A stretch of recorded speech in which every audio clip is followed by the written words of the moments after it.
Hello students. आत्महत्या के प्रकार के अंतर्गत आज हम तीसरे प्रकार की चर्चा करेंगे। जो दुर्खिम ने बताए हैं 4 प्रकार, आप लोगों को 2 प्रकार आप देख चुके हैं, अहमवादी और परार्थवादी आत्महत्या। और आज हम पढ़ेंगे आदर्शहीन आत्महत्या।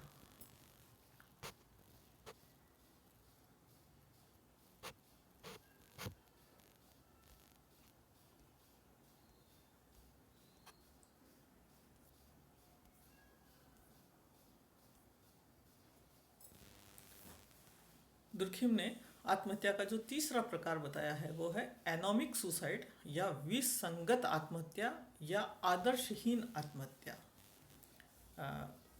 ये भी बहुत महत्वपूर्ण अवधारणा है। आदर्शहीन या विसंगति की अवधारणा, आदर्शहीनता, एनोमी दुर्खिम ने दिया है। और डिवीजन ऑफ लेबर जब आपने पढ़ा था समाज में श्रम विभाजन, उसमें भी हमने विसंगत श्रम विभाजन की चर्चा की थी, जब हमने श्रम विभाजन के असामान्य स्वरूप दिखे थे तो उसमें था एनोमिक डिवीजन ऑफ लेबर। यहाँ पर भी दुर्खिम एक विसंगत आत्महत्या की बात करते हैं और वो कहते हैं कि जब विसंगति एनोमी के कारण सुसाइड की जाती है, आत्महत्या की जाती है या व्यक्ति अपना जीवन समाप्त कर देता है, तो ऐसी जो स्थिति है, ऐसी जो घटना है, उसको हम विसंगत आत्महत्या कहेंगे। अब आदर्शहीनता या विसंगतता है क्या? पहले भी मैंने आपको बताया था। दुर्खिम कहते हैं कि ये जो विसंगति या आदर्शहीनता है, ये एक ऐसी सामाजिक दशा है जिसमें आदर्शों का अभाव हो जाता है, समाज में नियमों का अभाव हो जाता है और किसी प्रकार की व्यवस्था नहीं रहती। और आप लोग ये जानते हैं कि व्यवस्था की बात जब हम करते हैं तो उसके साथ नियम आवश्यक होते हैं, यानी नियमों का पालन अगर होता है तो व्यवस्था बनी रहती है। लोग अगर समाज द्वारा स्वीकृत मूल्यों और प्रतिमानों के अनुरूप आचरण करते हैं तो संगठन और एकीकरण बना रहता है। और अगर नियमों और आदर्शों के विपरीत आचरण किया जाता है या ऐसी स्थिति होती है कि आदर्श है ही नहीं, नियम है ही नहीं, पता ही नहीं चलता कि कोई कैसे कार्य करे, तो व्यक्ति अपने लक्ष्य की पूर्ति नहीं कर पाता है। तो ऐसी जो भी स्थितियां हैं उसको दुर्खिम ने आदर्शहीनता की स्थिति कहा है। तो जब नियमों का अभाव हो जाता है और आदर्शों का अभाव हो जाता है तो एक तरह से एनार्की या जिसको हम कहते हैं अराजकता की स्थिति समाज में उत्पन्न हो जाती है। और उस अराजकता की स्थिति में लोग अपने जीवन को समाप्त करने लगते हैं। ऐसा कब होता है? नियमहीनता कब उत्पन्न हो जाती है समाज में? जब व्यवस्था समाप्त हो जाती है।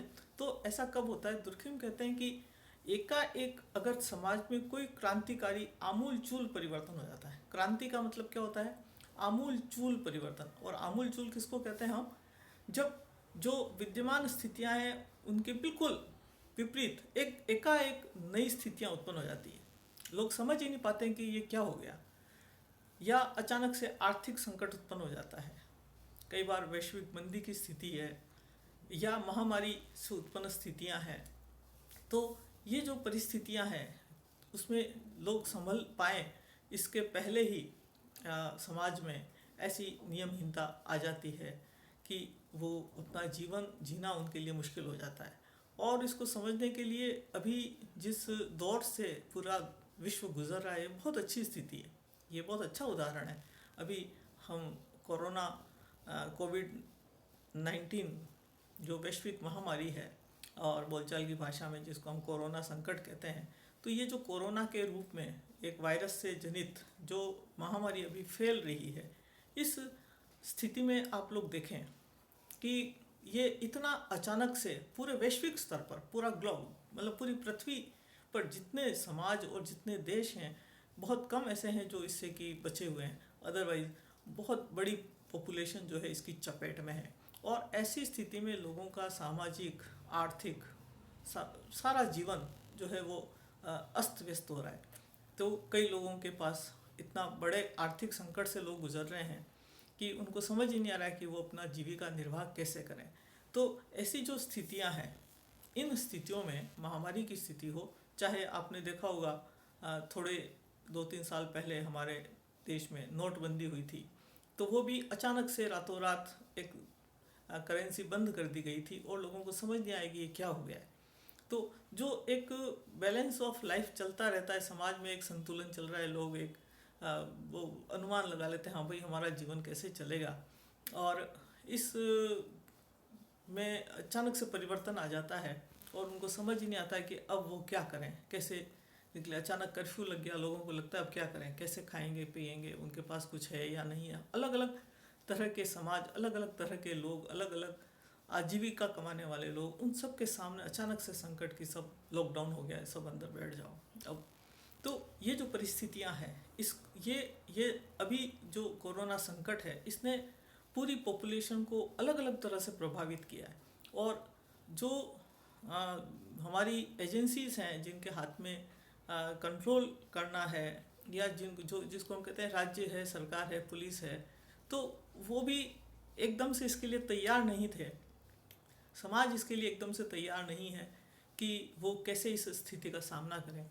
तो धीरे धीरे जब तक उससे अनुकूलन होता है तब तक बहुत कुछ लोग उससे एडजस्टमेंट नहीं कर पाते हैं, सामंजस्य स्थापित नहीं कर पाते हैं, या उनका जीवन जीना मुश्किल हो जाता है।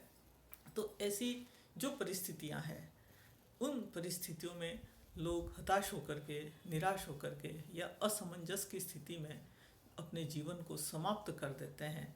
तो उसके लिए दुर्खिम ने जो शब्द इस्तेमाल किया है वो है एनोमिक सुसाइड या विसंगत आत्महत्या। इसके बाद में एक चौथा प्रकार और दुर्खिम ने बताया है आत्महत्या का, घातक आत्महत्या, फैटलिस्टिक सुसाइड। ये घातक आत्महत्या क्या है?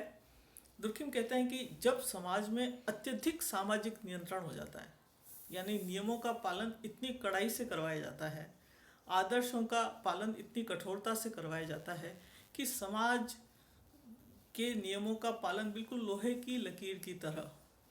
तो ऐसी स्थिति में क्या होता है कि व्यक्ति के लिए अपने लक्ष्यों की पूर्ति कर पाना कई परिस्थितियों में संभव नहीं होता, ठीक है ना। मतलब ऐसा मनुष्य की जितनी इच्छाएं होती है, जितनी इच्छाएं उसकी हो सकती है, उन सब के लिए ज़रूरी नहीं कि समाज में जो है व्यवस्था हो, ठीक है ना।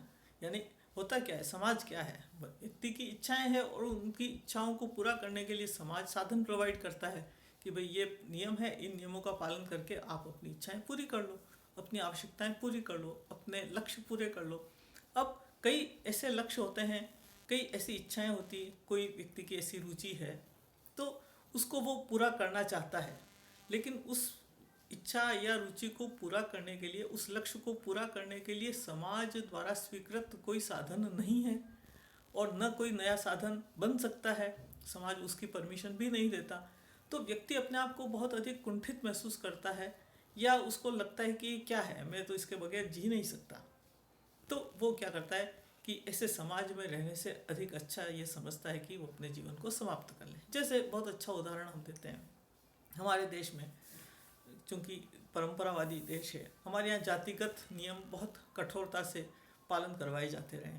अभी भी आज भी हम लोग देखते हैं कि हमारे यहाँ पर कोई अगर लड़का या लड़की जो कि अलग अलग जातियों के हैं, या अलग अलग खाप से हैं, और अलग अलग या समान गोत्र के हैं, तो ट्रेडिशन या परंपराओं के माध्यम से, या जो समाज के नियम बने हुए हैं, उन नियमों के अनुसार उनका विवाह नहीं हो सकता। अगर वो विवाह करना चाहते हैं तो समाज उसके ऊपर प्रतिबंध लगाता है, या इतनी कठोरता से प्रतिक्रिया देता है, और वो लोग ऐसी स्थिति में जब उनको कोई रास्ता नहीं मिलता कि वो अपने लक्ष्य की पूर्ति कर पाएँ, तो वे अपने आप को समाप्त कर लेते हैं। अक्सर ऐसी घटनाएं हमें समाज में दिखाई देती। ये सब क्या है कि जो उनका लक्ष्य है उसको पूरा करने के लिए समाज में कोई प्रोविज़न नहीं है, समाज में उसके लिए कोई व्यवस्था नहीं है, तो वो इससे अच्छा अपने आप को समाप्त करना समझते हैं और वो आत्महत्या कर लेते हैं। इसी तरह से आपने देखा होगा कि कई बार सैनिकों के द्वारा आत्महत्या की जाती है। सैनिक सीमा पर लड़ते हुए शहीद होता है, वो एक अलग बात है, लेकिन बहुत अधिक कठोर अनुशासन के कारण, बहुत अधिक कड़ाई से, यानी बहुत जीवन, अगर उसमें खुद के व्यक्तिगत लक्ष्य पूरा करने के लिए कोई प्रोविज़न नहीं है, तो कई बार ऐसा होता है, जैसे कई बार सैनिकों का आपने देखा होगा उदाहरण कि वो छुट्टी चाहते हैं, उनको छुट्टियां नहीं मिलती, उनका पारिवारिक जीवन नहीं है, और एक बंधी बंधाई कठोर अनुशासनात्मक जो जीवन शैली है उसमें वो इतना घुटन महसूस करते हैं कि वो आत्महत्याएं कर लेते हैं। तो इस तरह की जो आत्महत्याएं हैं सैनिकों के द्वारा की जाने वाली, या इस तरह के जातिगत बंधनों से उत्पन्न जो परिस्थितियां हैं उनके परिणाम स्वरूप की जाने वाली जो आत्महत्या, इन सब को हम क्या कहेंगे, फैटलिस्टिक या घातक आत्महत्या के रूप में। तो घातक आत्महत्या क्या हो गई, जब सामाजिक नियम बहुत कठोरता से पालन करवाए जाते हैं और व्यक्ति अपने लक्ष्यों की प्राप्ति नहीं कर पाता है, तो वो या तो उग्र होकर के या कुंठित होकर के अपने जीवन को समाप्त कर देता है। अब आप देखेंगे कि 4 प्रकार की जो दुर्खिम ने आत्महत्याएं बताई है, अहमवादी, परार्थवादी, आदर्शहीन और घातक आत्महत्या, इन सब में कहीं ना कहीं मुख्य रूप से भूमिका किसकी है, समाज की, कि व्यक्ति और समाज के बीच जो संबंध है वो संबंध कितने हेल्दी हैं, स्वस्थ हैं या नहीं है। व्यक्ति समाज के साथ जुड़ा हुआ महसूस नहीं करता तो एकाकीपन की स्थिति में वो आत्महत्या कर लेता है। व्यक्ति समाज के साथ बहुत अधिक जुड़ा हुआ महसूस करता है कि अपने आप को समाज के साथ घुला मिला देता है कि उसका अस्तित्व ही नहीं रह जाता, तब भी वो समाज के लिए अपने आप को समाप्त कर देता, परार्थवादी आत्महत्या हो जाती। समाज के नियम इतने ढीले हैं कि व्यक्ति को समझ में ही नहीं आता कि वो अपने लक्ष्यों की पूर्ति कैसे करे। अचानक संकट आ गया, अचानक महामारी फैल गई और व्यक्ति को समझ में नहीं आता कि अब उसका जीवन कैसे चलेगा, वो जीवन निर्वाह कैसे करे, और वो इस असमंजस की स्थिति में या अनिश्चितता की स्थिति में, अनिश्चय की स्थिति में जब उसको आगे कोई भविष्य नजर नहीं आता तो व्यक्ति अपने जीवन को समाप्त कर लेता है, वो है विसंगत आत्महत्या।